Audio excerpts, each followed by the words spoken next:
तो देवघर के Devipur industrial area में निर्माणाधीन प्लास्टिक पार्क में देश भर की 24 कंपनियां निवेश करने को इच्छुक हैं।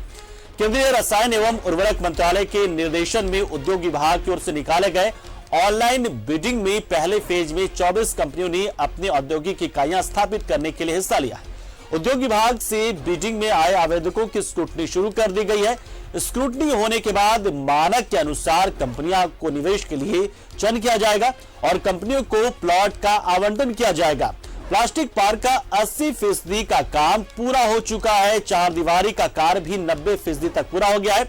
प्लास्टिक पार्क में सरकार के स्तर से आधारभूत संरचना तैयार किया जा चुका है। 4 दीवारी के अंदर प्लॉटों तक पहुंचने के लिए अप्रोच रोड का निर्माण हो गया है। कुल 93 एकड़ जमीन पर देवीपुर प्लास्टिक पार्क तैयार हो रहा है। इसमें कुल 111 प्लॉट है और तैयार आधारभूत संरचना के अनुसार उद्योग से फिलहाल 60 प्रस्ताव प्लॉट का आवंटन करने की तैयारी है, जिसमें 24 प्लांटों में निवेश करने को कंपनियां तैयार भी हो गई हैं। दूसरे फेज में भी बिडिंग कर शेष कंपनियों को जो बाकी बचे प्लॉट हैं उसको आवंटन किया जाएगा। कुल 93 एकड़ जमीन में से 62.1 एकड़ जमीन उद्योगों के लिए, 2.2 एकड़ जमीन जन सुविधाओं और शेष 28.8 एकड़ जमीन सड़क और ओपन स्पेस के लिए चिन्हित किया गया है।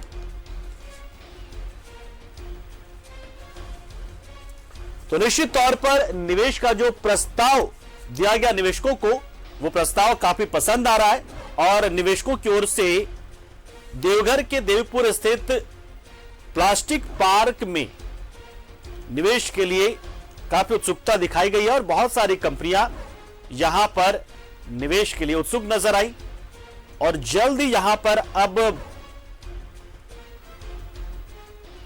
बाकी काम शुरू होंगे, क्योंकि प्लास्टिक पार्क जो है वो 80% उसका काम पूरा हो चुका है। अब जो 24 कंपनियां जो पहले फेज में यहां पर निवेश करने के लिए इच्छुक हैं, उनको प्लॉट आवंटित किया जाएगा। उनके निवेश के आधार पर उन्हें प्लॉट दिया जाएगा कि वो किस आकार के प्लांट यहां पर शुरू करने जा रहे हैं। वो सूक्ष्म होगा, लघु होगा या मध्यम होगा, किस या बड़े आकार का होगा। तो उसके उद्योग की प्रकृति और उद्योग की जरूरत और वहां पर मिलने वाले रोजगार के आधार पर तय होगा कि किसे कौन सा प्लॉट आवंटित किया जाए। तो ये एक बड़ी खबर है और कहीं ना कहीं उन लोगों के लिए भी जो लगातार सरकार से सवाल पूछते हैं कि क्या राज्य में निवेश होगा, क्योंकि नई निवेश पॉलिसी लाई गई, उद्योग पॉलिसी लाई गई है। तो निवेश कितने निवेशक जो हैं वो किस हद तक सामने आएंगे। तो देखिए, एक जीता जागता ये सबूत है देवीपुर का प्लास्टिक पार्क, जहां पर पहले फेज में 24 कंपनियां आ रही हैं। इसके साथ ही आने वाले दिनों में भी बहुत सारी कंपनियां आएंगी। सेकेंड फेज में इसका होगा तो देखिए कितना रोजगार मिलेगा। करीब करीब 20,000 लोगों को रोजगार यहां से मिलेगा। अप्रत्यक्ष रोजगार तो कई लोगों को मिलेगा, लेकिन 20,000 के आसपास 120 करोड़ रुपए का निवेश जो है प्लास्टिक पार्क में होने जा रहा है और 93 एकड़ में ये प्लास्टिक पार्क जो है ये फैला होगा। कई तरह की सुविधाएं यहां पर होंगी।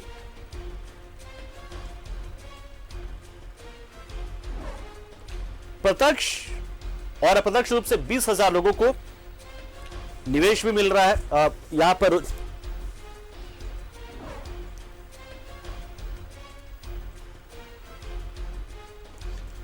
तो ये वास्तव में एक बहुत बड़ी खबर है अपने आप में, ये किसी भी राज्य के लिए, कि जब आपने एक सपना दिखाया, एक प्रस्ताव दिया और उस प्रस्ताव को इन्वेस्टर्स ने माना, इन्वेस्टर्स ने माना भी और अब वो आपके प्रस्ताव के मुताबिक आपके राज्य में निवेश करने को उत्सुक है और आपने उन निवेशकों के प्रस्ताव को लेकर आपने पहले से तैयारी भी कर रखी है, यानी कि मामला फंसने की गुंजाइश कहीं भी नहीं है।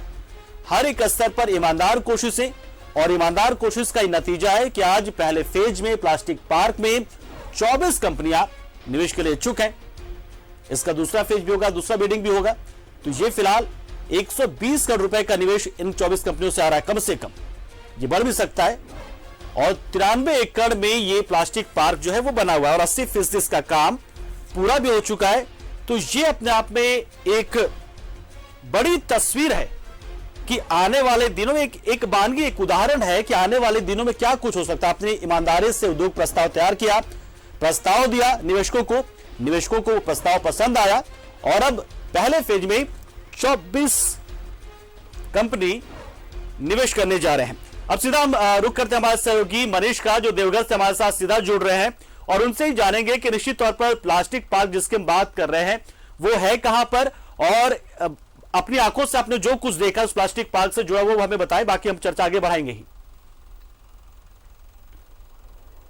निश्चित तौर पर पंकज, देखिए अगर हम बात करें प्लास्टिक पार्क की, तो प्लास्टिक पार्क देवीपुर का जो इंडस्ट्रियल एरिया है वहां पर ये डेवलप किया जा रहा है, जहां पर एम्स यानी कि रोड के तरफ रांची से जब आप आएंगे देवघर की ओर, देवघर पहुंचने से पहले देवीपुर पड़ता है और देवीपुर के बाएं, रोड के बाएं साइड में एम्स का पूरा परिसर है जो निर्माणाधीन अभी चल रहा है, और दूसरी ओर दाहिनी साइड में इंडस्ट्रियल एरिया है जो प्लास्टिक पार्क है।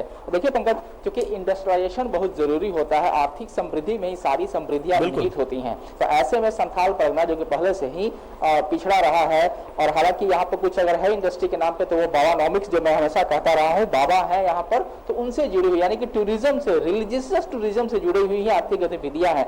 और कोरोना काल में क्या हाल हुआ हम सभी से छुपा हुआ नहीं है, सबको जानते किस तरीके से क्रैश कर गया टूरिज्म पूरी तरह से, और आज लोग भूखमरी के कगार पर आ गए। तो ऐसे में जब प्लास्टिक पार्क बन रहा है तो निश्चित तौर पे उससे बहुत सी संभावनाएं जुड़ी हुई हैं। जैसा कि आपने कहा कि 24 कंपनियों ने टेंडर कर भी दिया है। आपको बता दें कि 67 एकड़ के आसपास पूरे इलाका में बन रहा है। और हम आपको एक और बात बताना चाहेंगे, इससे जुड़ी हुई फैक्ट है वो ये है कि ये मिनी, मझौले और स्मॉल, माइक्रो, मिनी, स्मॉल होंगे यहाँ पे, यानी कि जब इंडस्ट्रियलाइजेशन जब हॉरिजॉन्टल एक्सपैंड करता है, यानी कि जब घरेलू छोटी छोटी इकाइयां जब बनती हैं तो ज्यादा लोगों को रोजगार मिलता है। हॉरिजॉन्टल इकोनॉमी एक्सपेंशन इसे हम कह सकते हैं। एक इंडस्ट्री लगता है तो वो लॉन्गिट्यूडल होता है कि खड़ा होगा, लेकिन जब छोटे छोटे मझौले और छोटे छोटे इकाइयां जब खड़े होते हैं तो इससे कई लोगों को रोजगार मिलता है, और इसे हम हॉरिजॉन्टल एक्सपेंशन ऑफ इकोनॉमी हम कहते हैं। मेरे साथ गेस्ट के तौर पे Santhal Pargana chamber of commerce जो फेडरेशन है उसके उपाध्यक्ष आलोक मलिक जी हैं, जो इस इलाके की पूरी आर्थिक गतिविधियों से जुड़े हुए हैं, व्यवसाय से भी जुड़े हुए हैं, अध्यक्ष भी हैं। हम सीधे इन्हीं से पंकज बात करेंगे। बिल्कुल कि आलोक जी, जो अब प्लास्टिक पार्क की बात जो चल रहा है, इसे लेकर आप लोग क्या कुछ देख रहे हैं? देवघर में प्लास्टिक पार्क सबसे पहले तो बहुत खुशी की बात है, क्योंकि ये भारत का 5वां प्लास्टिक पार्क है जो हमारे संथाल परगना में हो रहा है, वो भी देवघर में हो रहा है, और इसकी कार्य प्रगति भी निर्विघ्न चल रही है। शुरुआत में कुछ ये आया था, बाधाएं थी, लेकिन वो बाधाएं अभी नहीं दिख रही हैं। देवीपुर इंडस्ट्रियल एरिया में से ही 93 एकड़ जमीन प्लास्टिक पार्क्स को दिया गया था, इसी में से एम्स भी था, तो उस तरह का कोई विवाद नहीं है। चूँकि देवीपुर इंडस्ट्रियल एरिया में हम लोग देख रहे हैं कि कुछ विवाद है, ज़मीन पे लोगों का पोजीशन नहीं मिल रहा, लेकिन यहाँ पे पूरा इंफ्रास्ट्रक्चर डेवलप हो रहा है प्लास्टिक पार्क्स ऑफ इंडिया की तरफ से, और लगभग 70% काम भी हो चुके हैं जो धरातल पे दिख रहे हैं, और इंफ्रास्ट्रक्चर में मतलब प्लॉट्स पे रोड वगैरह भी मिल रहे हैं। तो बड़ी आशा है कि यहाँ इंडस्ट्री आएंगे। और पिछले महीने अलॉटमेंट के लिए ऑर्डर भी निकला था, नोटिस भी निकला था, जिसमें 24 उद्यमियों को लगता है कि प्रक्रिया पूरी हो गई है। 115 प्लॉट के आसपास यहाँ पे हैं, और 3 श्रेणी में बांट करके छोटे उद्योग भी इसमें लग सकते हैं, प्लास्टिक एंड एलाइड इंडस्ट्री के, बड़े उद्योग भी लग सकते हैं और मीडियम। तो जो लगभग 62 एकड़ ज़मीन पे जो डिस्ट्रीब्यूशन है वो बहुत अच्छे तरीके से किया गया है कि सभी श्रेणी के इंडस्ट्री यहाँ पे आ सकें। तो ये सब अच्छी बातें हैं, और जब ये इंडस्ट्रीज आएंगी, तीनों श्रेणी की इंडस्ट्रियाँ जब लगेंगी, तो निश्चित रूप से यहाँ 10 से 20 हज़ार लोगों को डायरेक्ट रोजगार मिलने की संभावना है। और संथाल परगना के साथ साथ झारखंड इंडस्ट्री लाइन में इंडस्ट्री हब बनने की ओर बढ़ेगी। आलोक जी, हम ये जानना चाहेंगे, हमारे दर्शक ये भी जानना चाहेंगे कि ये तो बात होगी एरिया कितना बड़ा एरिया है, इसमें किस किस तरह के प्लास्टिक का अर्थ क्या होगा, और किस किस तरह के औद्योगिक इकाइयाँ यहाँ पर होंगी, और क्या उत्पादन? प्लास्टिक में आप जैसे प्लास्टिक के खिलौने देखते हैं, प्लास्टिक के बर्तन देखते हैं, प्लास्टिक के चेयर देखते हैं, प्लास्टिक के दाने देखते हैं, बोतल देखते हैं, प्लास्टिक के बैग्स आप कह सकते हैं, पॉली बैग कह सकते हैं, जो नॉन पॉल्यूटेड हैं, वो सारे इंडस्ट्रीज यहाँ पे लग सकते हैं।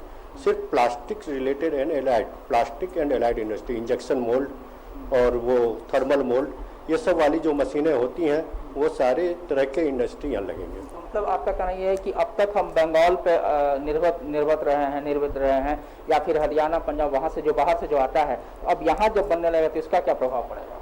बिल्कुल, अभी तक आप अगर देखें कि प्लास्टिक इंडस्ट्री में कोई राज्य अव्वल है तो वो गुजरात का राज्य है, और ये पहली बार गुजरात से बाहर आके देवघर में होने जा रहा है। और जैसा कि मैंने कहा कि ये मात्र 5 प्लास्टिक पार्क्स पूरे इंडिया में है, तो ये देवघर में होगा, तो ये लोगों की निगाहें प्लास्टिक के बारे में, ये देवघर एक हब होगा, ये निश्चित रूप से मतलब पूरा परिवर्तन दिखेगा। मतलब जो नॉर्थ ईस्ट एरिया का जो बाजार आप देख रहे हैं, उत्तर बिहार,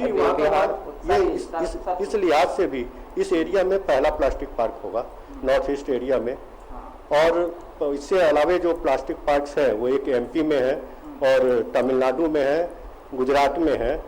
तो ये इस एरिया में पूरा नॉर्थ ईस्ट एरिया का ये पहला प्लास्टिक पार्क होगा। तो प्लास्टिक की बड़ी इंडस्ट्री, हालांकि हल्दिया में बड़ी इंडस्ट्रियां हैं, लेकिन और वहाँ भी प्लास्टिक पार्क है शायद, लेकिन चूंकि ये एनएच और रेलवे से बहुत काफ़ी बड़ा नेटवर्क है यहाँ पे देवघर में, हो गया है, तैयार हो गया है, एक्सप्रेस वे भी 2 एक्सप्रेस वे जा रही है, तो इसका भविष्य बहुत उज्जवल होगा। निश्चित तौर पर बिहार में सरकार ने कहा था कि कॉरिडोर जो डेवलप करेंगे साहेबगंज से लेकर के इधर कॉरिडोर डेवलपमेंट की बात, इंडस्ट्रियल, इसमें भी इसका काफ़ी फायदा हो जाएगा। इसका भी देखिए, सरकार ने कॉरिडोर की बात की है गोविंदपुर एनएच साहेबगंज पे, बहुत अच्छी पहल है, लेकिन अभी तक उस पर कागज पे नहीं आया है। बिल्कुल। लेकिन प्लास्टिक पार्क के बारे में इन्वेस्टमेंट पॉलिसी में अभी इन्वेस्टर मीट किया गया था देवघर में, बड़ा बढ़िया से बताया गया है। और ये पहली बार यहाँ पे अलॉटमेंट निकला था, तो मात्र मान लीजिए हमें जो जानकारी है 60 प्लॉट पे लगभग आवेदन हुआ था, लेकिन स्क्रीनिंग के बाद 24 प्लॉट शायद सरकार ने तय करी है।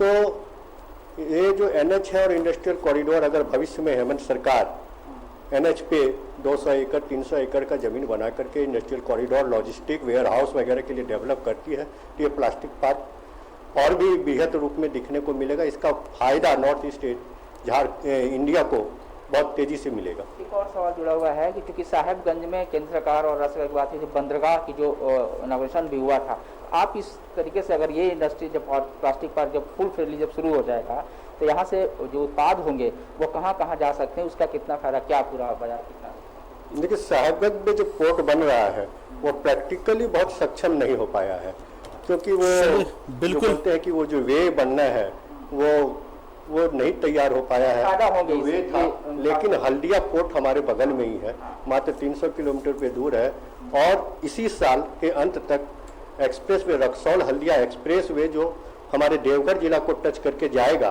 तो वो पोर्ट की भी समस्या चूंकि हल हो रहा है आगामी 2 से 3 साल के अंदर ही, क्योंकि नेशनल एक्सप्रेस वे जा रहा है प्रधानमंत्री चतुर्भुज वे स्वर्णमाला रोड योजना का।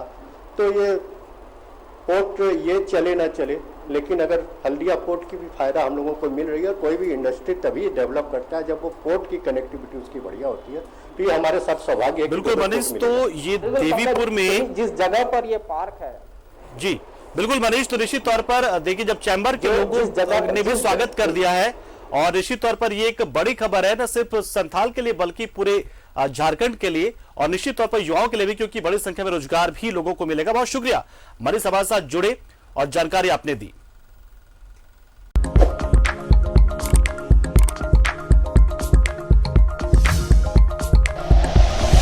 Like and share videos, subscribe करें हमारा चैनल और प्रेस करें बेल आइकॉन। न्यूज़ 11 भारत, सच है तो दिखेगा।